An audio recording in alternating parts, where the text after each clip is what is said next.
السلام علیکم ګران شاګردان ولادي ویک چې رو جوړ بیاست. راځو د نن سبق ته. د نن سبق چې دی هغه پارټ اف سپیچ دی د وینا برخې اجزای کلام. دا کورس دی لړۍ ده چې موږ پیل کړې د انګریزي ده.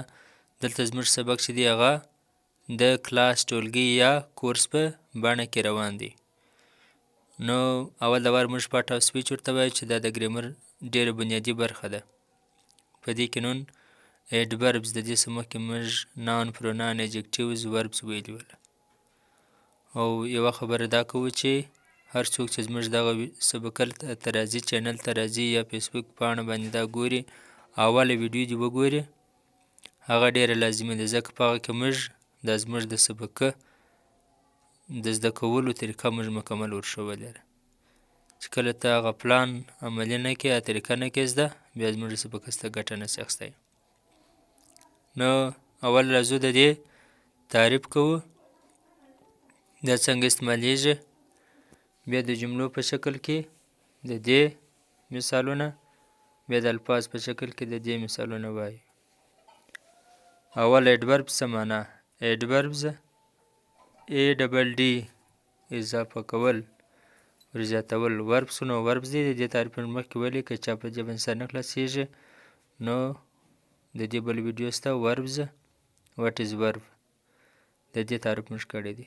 اوس د دې بیا definition adverbs are words adverbs هغه ورځونه دي that describe چې بیانوي verbs وربونه adjectives اسم صفت and other adverbs او نور adverbونه دا د دې تعریف دی. دا چې څنګه وربونه بیانوي څنګه adjectives بیانوي او څنګه adverbونه دا په د مثالو کې دا خبره ښه واضح کېږي. راځئ د جملو مثالو ته دغه وروسته بیا د الفاظو مثالونه هم درته وایم.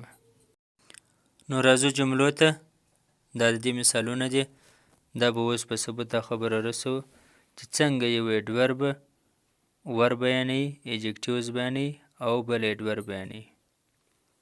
اوله جمله ده اسد is running quickly اسد چټک منډه وهي. په دې کې اسد noun دی is helping verb running چې دی هغه verb دی quickly adverb دی.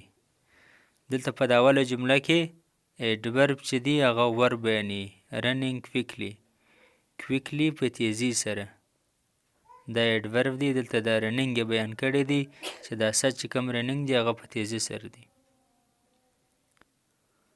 دوه مثال دی مسلم is running very quickly مسلم ډیر چټک ځغلي. په دې کې very او quickly دا دواړه adverbونه دي.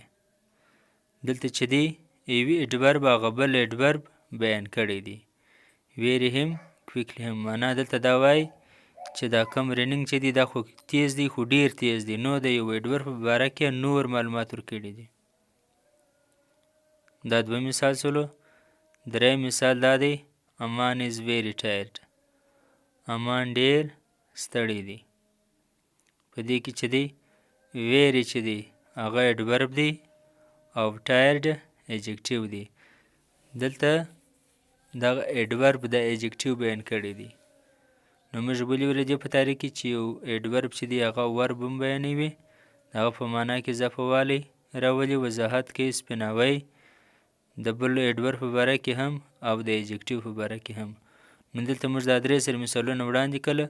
اوس د لا ښه وضاحت لپاره یې څه د الفاظ په شکل کې مثالونه درته وایم چې هغه به دې ته ډېره ګټه وکړي. ښه د ویډیو په دې درېیمه برخه کې اوس د الفاظ په شکل کې د adverbو مثالونه بیانوو. خو تاسو که ویډیو نه یې لایک کړې سره لایک یې کړئ خوښه کړئ. که مې چینل نه یې سبسکرایب کړی نوي یاست چینل سبسکرایب کړئ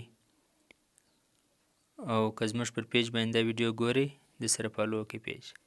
نو politely په ادب سره د adverb اکثره یوه نښاني دا ده چې د adverbو په اخره کې اکثره وختونه وای راځي لکه politely noisily په شور سره widely په پراخه پیمانه او nicely په ښه توګه readily په بې ادبي سره softly په نرمي سره silently په چوپتیا سره backward پر شا یعنې شاته او forward مخ په وړاندې. نو دا زموږ د نن سبق مننه در بل سبقه ښې چارې الله حافظ.